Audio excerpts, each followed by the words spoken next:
शर्मा और जिस विषय पर हम उनसे बातचीत करेंगे वो विषय है fundamental rights of scheduled caste and scheduled tribe और इनके एक्ट में की गई अमेंडमेंट्स। तो सबसे पहले कार्यक्रम कानूनी सलाह में एडवोकेट अजातशत्रु शर्मा जी, आपका हार्दिक स्वागत है। धन्यवाद। शर्मा जी, आप हमारे श्रोताओं को बताएं कि फंडामेंटल राइट्स यानी कानूनी हक किसे कहते हैं। देखिए कुलभूषण जी, आपने आज यहाँ एक अच्छा टॉपिक चुना है, क्योंकि फंडामेंटल राइट्स जिनको हम हिंदी में कहें तो मौलिक अधिकार कहते हैं जी। ये ऐसे मौलिक अधिकार हमें दिए गए हैं हमारे संविधान में। आपको पता है जब हमारा संविधान लागू हुआ था 26 जनवरी 1950 को जी, तो उससे पहले हमारे देश में आज़ादी के बाद 15 अगस्त को हमें आज़ादी मिली और उसके बाद एक कॉन्स्टिट्यूएंट असेंबली गठित की गई और उस कॉन्स्टिट्यूएंट असेंबली में हमारे फ्रीडम फाइटर्स अलग अलग और इतने टैलेंटेड लोग थे उस जमाने के, वो आज के लोग भी हैरान होते हैं या दूसरी विदेशों के लोग जब हमारे संविधान को पढ़ते हैं जी, तो वो इस हैरानगी से उस संविधान को देखते हैं कि ये कैसा संविधान था जो उस जमाने में जब कोई टेक्नोलॉजी नहीं थी, कोई कुछ सिस्टम नहीं था, उस जमाने में इतना इंटेलेक्ट कहाँ से आया था, किस तरह से उन्होंने भारत देश को एक बहुत अच्छा और बढ़िया संविधान दिया जी। और उस संविधान सभा ने जो संविधान बनाया तो उन्होंने एक बड़ा महत्वपूर्ण पार्ट इसमें जो जिसको हम फंडामेंटल राइट जिसका आप जिक्र कर रहे हैं जी, वो हमारे पार्ट 3 में जो है फंडामेंटल राइट हमारे संविधान में निहित है और उसके साथ एक पार्ट 4 है, वो भी हमारे संवैधानिक अधिकार हैं, लेकिन उनको जो है एक अलग श्रेणी में रखा गया है जी। तो फंडामेंटल राइट्स की जहां तक बात कर रही है तो फंडामेंटल राइट्स ऐसे राइट्स हैं अगर उनकी कहीं वायलेशन होती है या उनकी कोई किसी का हनन होता है किसी मौलिक अधिकार का, किसी व्यक्ति भारत के किसी भी नागरिक का, तो वो डायरेक्टली हमारी हाई कोर्ट और हमारे सुप्रीम कोर्ट में डायरेक्टली जा सकता है, क्योंकि सुप्रीम कोर्ट में जाना भी एक हमारा फंडामेंटल राइट है जिसे आर्टिकल 32 के अंडर आता है। जी बिल्कुल, बिल्कुल सही बात अजातशत्रु शर्मा जी आपने हमारे श्रोताओं को सुनाई कि मौलिक अधिकार क्या होते हैं। अजातशत्रु शर्मा जी, फंडामेंटल राइट्स की हम बात करें तो वो कौन कौन से हक एक आम नागरिक को होते हैं जो भारत में पैदा होता है, भारत का स्थायी नागरिक होता है, कौन कौन से हक कॉन्स्टिट्यूशन द्वारा उसको दिए जाते हैं वो बताएं। देखिए सबसे पहले हमारा आर्टिकल 14 आता है और उस आर्टिकल 14 से लेकर 18 तक जो हमारा राइट टू इक्वलिटी है जी, वो आता है और उसमें अलग अलग हमारे आते हैं। जैसे आर्टिकल 14 में आ गया हमारा इक्वलिटी बिफोर लॉ, कानून के सामने हम सब बराबर हैं। दूसरा, रिलीजन, रेस, कास्ट, सेक्स या प्लेस ऑफ बर्थ के बेस पर किसी के भी साथ किसी तरह का भेदभाव नहीं किया जाएगा, यानी भेदभाव के विरुद्ध अधिकार जी। उसके बाद हमारा आता है आर्टिकल 16 जिसे अनुच्छेद 16 भी कहते हैं, equality of opportunity in matters of public employment जी, कि जहां तक सरकारी सेवाओं की बात है तो वहां पर इक्वल अपॉर्चुनिटी जो है सबको मिलेगी, सभी नागरिकों को मिलेगी। उसके बाद आर्टिकल 17 में एबोलिशन ऑफ अनटचेबिलिटी, यानी कि किसी के साथ भेदभाव या असमानता या किसी के साथ छुआछूत करेंगे, छुआछूत के विरुद्ध अधिकार इसे कहा जाता है। फिर एक हमारा और आता है इसमें आर्टिकल 18 आता है, 18 है एबोलिशन ऑफ टाइटल्स जी, यानी कि किसी को उपाधियों से नहीं नवाजा जाएगा जी। तो उसके बाद हमारा आता है एक बड़ा इंपॉर्टेंट राइट है राइट टू फ्रीडम, और आपको पता है कि इसमें आर्टिकल 19 सबसे पहले आता है जो कहता है कि हमें freedom of speech and expression, जी, कि हमें अपनी बात कहने का अधिकार है, बोलने का अधिकार है, ये बात कहता है और इस पर काफी डिबेट्स भी हुई हैं। और उसके बाद हमारा आता है आर्टिकल 20 में आता है protection in respect of conviction of certain offences, जी, कि अगर कोई व्यक्ति जैसे एक बार पकड़ा जाता है उसको एक ही बार सजा होगी, ये नहीं है कि एक कानून के एक अपराध किया है उसको दो दो बार ट्राई किया जाएगा, ऐसा नहीं है, वो प्रोहिबिशन है। और दूसरा उसमें आता है हमारा कि डबल ज्योपर्डी, किसी ऐसे व्यक्ति को जो जिसके ऊपर ट्रायल चलाया है उसको पूरा आप हक दोगे अपना बात कहने का, उसको डिनाई नहीं कर सकते आप जी। ये कॉन्स्टिट्यूशन प्रोटेक्शन दी गई है। तो इस तरह में हमारा आगे हमारा फंडामेंटल राइट आता है prohibition of traffic in human beings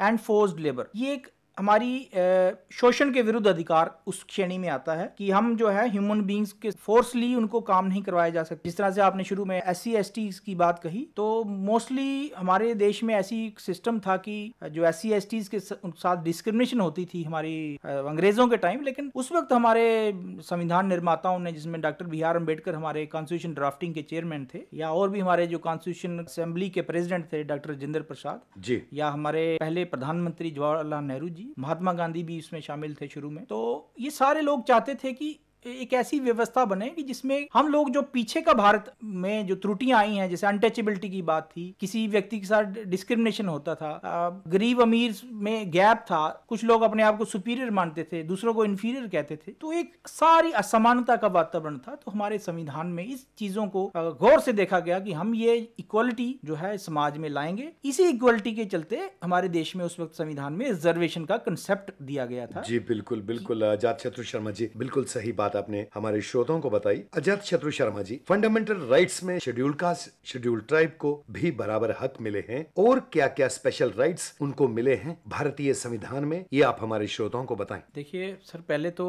हमें ये बात का पता होना चाहिए कि ये रिजर्वेशन का मतलब क्या है। बेसिकली आज भी हमारे 70 साल गुजरने के बाद भी कुछ लोग ऐसे हैं जो शिक्षा से वंचित रह गए जी, या जिनको शिक्षा नहीं मिली किसी कारणवश, कोई भी कारण हो सकता है, वो लोग चाहे रिजर्व कैटेगरी से हो या अनरिजर्व्ड हो या कोई भी हो सकते हैं भारत के नागरिक, जिनको शिक्षा नहीं मिली आज तक 70 सालों में। मैं समझता हूँ कि शिक्षा एक ऐसा अधिकार था, इसे आज आप देखिए कि हमारे संविधान में 14 साल तक जो शिक्षा है वो फ्री एंड कंपलसरी की गई है, यानी कि एलिमेंट्री एजुकेशन जो है बच्चे की वो फ्री एंड कंपलसरी है। अगर किसी को नहीं मिलती है वो उसके लिए सुप्रीम कोर्ट और हाई कोर्ट में जा सकता है जी। तो कहने का अर्थ था, और उस वक्त के हमारे संविधान निर्माता भी ये इस बात पर समझते थे कि ये रिजर्वेशन का बेनिफिट तभी मिल सकता है कि अगर एजुकेशन में रिजर्वेशन मिले जी। तो ये सबसे पहले हमें एजुकेशन में रिजर्वेशन का कंसेप्ट था, और 5 बिंदुओं पर रिजर्वेशन दी जाती है हमारे देश के अंदर जी, जिसमें हमारा आता है सामाजिक आधार पर, आर्थिक आधार पर, एजुकेशन जैसे मैंने बात की, एजुकेशन और सांस्कृतिक रूप में, राजनीतिक रूप में, और जो हमारी सेवाएं हैं उनमें रिजर्वेशन का बेनिफिट दिया जाता है। तो इस तरह से ये जो है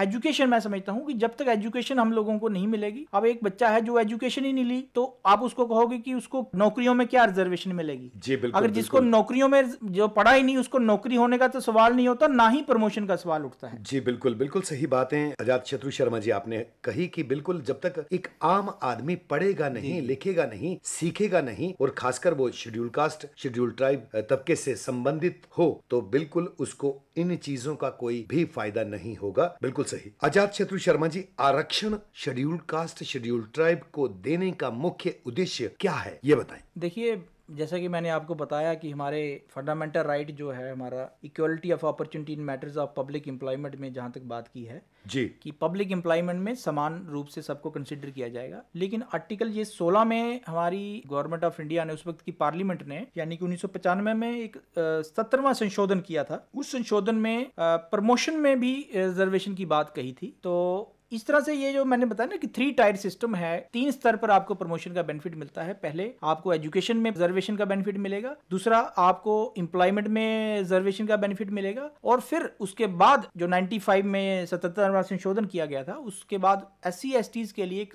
विशेष प्रावधान था कि उनको प्रमोशन में भी रिजर्वेशन का बेनिफिट दिया जाएगा। जी बिल्कुल अजात शत्रु शर्मा जी, बिल्कुल सही आपने कहा कि आरक्षण देने का मुख्य उद्देश्य था कि इनकी आर्थिक हालात को सुधारा जाए। जी। इनके जो बिल्कुल यूं कहीं गरीबी रेखा से नीचे ये लोग रह रहे थे, इनको आरक्षण देकर एक आम धारा में लाया जाए ताकि इन लोगों का भी जीवन जो है वो बढ़िया हो और बेहतर समाज के अंदर ये अपने आप को ला सके, अपने आप नागरिक हमारे भारत के समान रूप से विकास करें। जी ये बिल्कुल, मुख्य उद्देश्य था। जी बिल्कुल सही बात आपने कही। अजात शत्रु Sharma ji, schedule caste, schedule tribe में अभी हाल ही में संशोधन किया गया है संविधान के तहत। वो क्या संशोधन है, आप हमारे श्रोताओं को बताएं। देखिए कुलभूषण जी, अभी आपको पता होगा कि लगभग 2 वर्ष पहले जी, हमारे उच्च न्यायालय जम्मू कश्मीर हाई कोर्ट ने एक निर्णय सुनाया था जिसमें उन्होंने कहा था कि प्रमोशन में जो है SC STs को इसका बेनिफिट नहीं मिलेगा। लेकिन कुछ बातों के कारण हम लोग, क्योंकि 175 पेज की वो जजमेंट थी, तो हमारे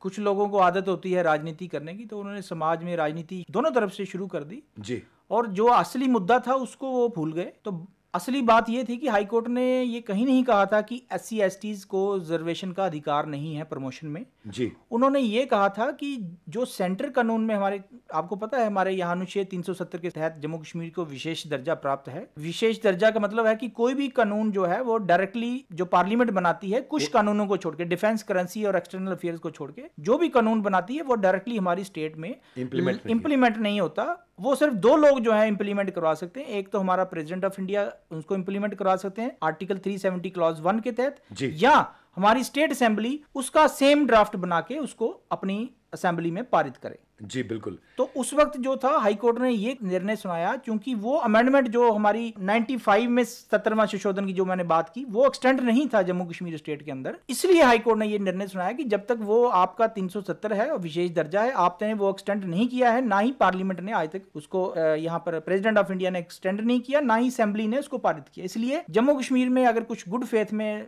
2010 के बाद कुछ एम्प्लॉइज को दी गई थी रिजर्वेशन, तो वो रिजर्वेशन गलत थी जी। लेकिन इसका अर्थ ये नहीं था कि जम्मू कश्मीर राज्य को छोड़ के जो बाकी SC STs एम्प्लॉइज हैं पूरे देश के, उनको 95 से प्रमोशन में रिजर्वेशन का बेनिफिट मिल रहा था, लेकिन हमारी स्टेट में वो अमेंडमेंट अभी लागू नहीं की गई थी। तो अभी रिसेंटली 2-4 दिन पहले आपने सुना होगा कि हमारे प्रेसिडेंट ऑफ इंडिया ने कुछ जो 54 का कॉन्स्टिट्यूशनल अमेंडमेंट ऑर्डर था, उसमें एक अमेंडमेंट नया ऑर्डर जो इशू किया गया है 2019 का ऑर्डर, और उसमें काफी जो है रिजर्वेशन वो वाली भी जो नहीं मिल रही थी प्रमोशन में SC STs को, वो भी एक्सटेंड की गई। और उसके साथ उसमें एक प्रावधान था जो 10% इकोनॉमिक कमजोर लोग हैं, क्योंकि मैंने आपको आर्टिकल 16 की बात सुनाई, तो वो कहता था कि हम लोगों को जो सोशली और इकोनॉमिकली बैकवर्ड लोग हैं और SC STs इनको ऊपर उठाना है जी। तो इसमें 10% का जो रिसेंटली हमारे प्रधानमंत्री जी ने अनाउंस किया था और उस बाद में कॉन्स्टिट्यूशनल अमेंडमेंट की, और सभी पार्टीज, देश की सभी लगभग पार्टीज ने उसको सपोर्ट किया, कॉन्स्टिट्यूशनल अमेंडमेंट की गई, और उसमें 10% का जो इकोनॉमिक लोग हैं, जो गरीब लोग हैं, जो पिछड़े लोग हैं, और चाहे वो किसी भी जाति से, किसी भी उच्च वर्ग से हैं या